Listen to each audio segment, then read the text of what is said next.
Hello বন্ধুরা, তোমরা সবাই কেমন আছো? আশা করছি অনেক ভালো আছো। তো দেখো, আমি সকালবেলা ঘুম থেকে উঠে পড়েছি। উঠে দেখো বিনাটা গুছোবো বলে কালি ক্যালি মারতেছি। তো বিনাটা গুইছে পুইছে, তারপর দেখো বন্ধুরা, আমি চান পান সব করে এসেছি। এসে আবার আয়নার সামনে একটু ক্যালি মারতেছি। আমি ক্যালি মারতে একটু বেশি পছন্দ করি আর কি। তো দেখো, আমি ওই মাথা টাথা বাঁধবো বলে চুলটা ছেড়ে নিলাম, যা হোক করে চুলটা ছেড়ে মাত্র আবার একটু খোঁপা করে নিলাম। যেহেতু বাঁধতে হবে, চুল ছেড়ে কাজ করা যাবে না, অসুবিধা হবে আর কি বললি।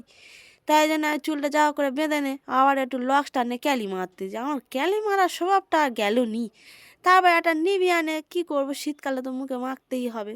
নিভিয়ানে একটু ক্যালি করতে মারতে মারতে মারতে একটু মাখলুম। বাবা, বেশি আর মাখা যাবে না, বড় টাকা নেই, বেশি খরচ হলে আবার বেশি পয়সার দরকার। তারপর দেখো একটু ক্যালি মারতে মারতে একটু সিঁদুর টিঁদুর পরে নিলাম, যা হোক করে। তা গিলুনির জোগাড় তো করতে হবে। গিলুনির জোগাড় করার জন্য আমি বসে পড়েছি আনাজ পানাজ কাটতে। তো দেখো এতগুলো সবজি নিয়ে বসেছি। দেখো প্রথমে ওলকপি কাটবো, তাই ওলকপিটা কেটে নিচ্ছি। ওলকপিটা কেটে এই ছাড়াচ্ছি। দেখো ফুলকপিটা ছাড়াতে এত বিরক্ত লাগতেছে, কি বলবো, তাও কি করব, ছাড়াচ্ছি। ওদের কাছে যেন শক্ত ঢিল হয়ে গেছে। তা কাটা হয়ে গেল, তাহলে জলে ফেলে আমি ধুয়ে নিচ্ছি, ভালো করে ধুই। কোথা থেকে আসতে সবজিগুলো তার নি ঠিক। তারপরে ওই দেখো আমি ভালো করে ধুয়ে নিয়ে কাটা আমার তোলা হয়ে গেছে থালায় করে। তারপর আমি বলি আবার কি কাটবো, দেখি আলু ফালু আছে কাটি। আলুটা ঘষতে ঘষতে যেন আমার হাত না ঘষে চলে যায়। তা যাই হোক, নতুন আলু আর কি করব, ঘষতে তো হবে। তা বলে ওই ঘষা হয়ে যাচ্ছে। তারপর দেখো ঘষেই যাচ্ছি, কাটা আর হয় না। তা তারপর ঘষে ঘষে ঘষে ঘষে আমার কাটা হয়ে গেল। তারপর আমার শাশুড়ি মা বলে একটা বাঁধাকপি কাট। তা বাঁধাকপির ছালটা ছাইড়েই যাচ্ছে। বাঁধাকপির যেহেতু রেসিপি হবে আমাদের বাড়ি, সবাই চলে আসবে কিন্তু। বাঁধাকপির ঝাল হবে, তাই জন্য বাঁধাকপির ভিতরের অংশটা লাগবে।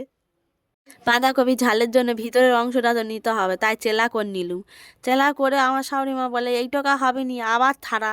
আবার ছাড়াচ্ছি বসে বসে, ছাড়ানো হয়ে গেছে। তারপর বলে মাঝখান থেকে চেলা করে কাট, ওইগুলো দড়ি দিয়ে বাঁধতে হবে। ও মা, সবজি যেন আবার দড়ি দিয়ে বাঁধবে, জীবনে শুনেছো তোমরা? তারপর গল্প করতে করতে সব কাটা হয়ে গেল। তারপর আবার একখানি শাক নিয়েছে, আমি বলি তুমি বাঁচো ওই কটা বসে বসে। তারপর মা আবার ওই কটা সিদ্ধ করে নিল। সিদ্ধটা আর তোমাদের সাথে শেয়ার করলুম নি, থাক, তোমরা তো সিদ্ধ করতে পারো। তারপর কড়াই তেল কড়াই গরম গরম করে নাও তেলটা। তারপরে দাও, ওইগুলো দিয়ে দাও, দিয়ে ভেজে নাও। ভাজতে তো নিশ্চয়ই পারো তোমরা, মাছ কি জীবনে খাওনি নাকি? মাছ যেরকম ভাজে এইটাও সেরকম ভাজে। দেখো হালকা হাতে নেড়ে চুড়ে কিন্তু ভাজতে হবে, ভেঙে গেলে কিন্তু হবে না, তাহলে আর কিন্তু অতটা তোমরা টেস্টি পাবে না।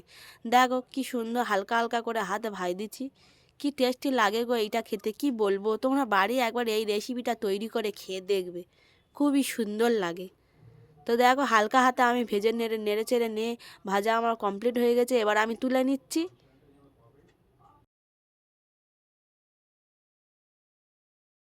আমি আবারও কড়াই তেল দিয়ে দিলুম একটু, কারণ ওইটুকা তেলে আমার রান্না করতে যেন ভাল লাগে না। তারপর একটা শুকনো লঙ্কা দিলাম, কাঁচা লঙ্কা দিলাম, তারপর পাঁচ ফোড়ন দিলাম, তারপর তেজপাতা দিলাম। তোমরা কিন্তু এইগুলো আমি যা যা যেরম যেরম প্রসেসে রান্নাটা করতেছি তোমরা কিন্তু সেরকমই করবে, তবে কিন্তু টেস্টি হবে খেতে, বলে দিচ্ছি। তারপরে আমি একটু হিং দিয়ে দিলাম, হিংটা দিলে কিন্তু আরও টেস্টি হবে। হিং দিয়ে ভালো করে একটু নেড়ে চেড়ে নিলাম। বাবা পরে না কে খুন্তি থেকে, তো চুইপে দিই একবার, যদি যদি বা হয়। তা চুইপে টুইপে দিলুম, দিয়ে তারপর দেখো টমেটো দিয়ে দিলুম। তো টমেটো কিন্তু সব রকম আমি যেই প্রসেসে সব রান্নাগুলো করছি এরকম প্রসেসে করলে কিন্তু তরকারিটা খুব ভালো টেস্টি হয়। ঠিক আছে, তারপর একটু নেড়ে চেড়ে নিচ্ছি। তারপর দেখো বাদাম বেটে রেখেছিলাম, সেই বাদামটাকেও দিয়ে দিলাম। ভালো করে যতক্ষণ না তোমাদের হাত যন্ত্রণা হয় ততক্ষণ না কিন্তু তোমরা থামবে না, নেড়ে চুড়ে নেবে, ঠিক আছে? তোমরা কিন্তু নাড়তেই থাকবে, থামবে না কিন্তু, হাত যন্ত্রণা হয় হোক গে, হাত ছেড়ে চলে যাবে, আনো বড় আবার লেগে দেয়। তারপর দেখো একটু নুন দিয়ে দিলাম, নেড়েই যাবে, তাও নেড়ে যাবে, থামবে না, নেড়ে নেড়ে নেড়ে নেড়ে যতক্ষণ না হাত খুলে পড়ে যাবে ততক্ষণ না নেড়ে যাবে।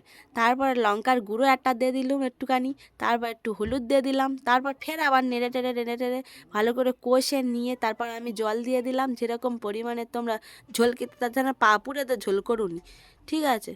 তারপর দেখো আমার রেসিপিটা ফুটছে, পুরো যেন ডালের মতো লাগবে, একটু গরম মশলা দিয়ে দিলাম, কিন্তু তোমরা আবার ভেবো নি যেন ডাল, খুবই টেস্টি।